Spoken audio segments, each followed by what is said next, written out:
days, there are so many different kinds of wires and connections. Some of the most popular are USB-C, Thunderbolt 3, Thunderbolt 4, and USB 4. But what's the difference? I'm Michelle from Rocket Yard. Here's what you really need to know. USB-C is a connection type.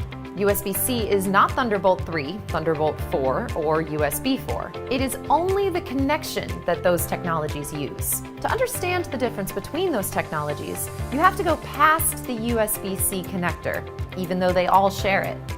Thunderbolt and USB 4 are a communication standard, or protocol, that provides a set of features for a computer to interact with devices through that USB-C connection.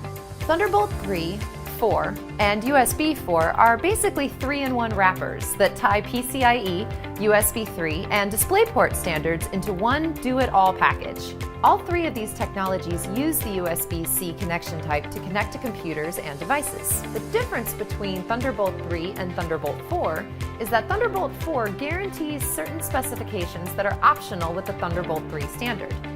Thunderbolt 4 is always 40 gigabits per second, while Thunderbolt 3 and USB 4 can operate at either 20 or 40 gigabits per second. The difference between Thunderbolt 3 and USB 4 is purely in the name. The actual standards are identical. In fact, Intel gave the Thunderbolt 3 standard to the USB-IF, which allowed for the adoption of the technology on USB 4 devices. And as far as compatibility and performance goes, they are practically the same even though the names are different.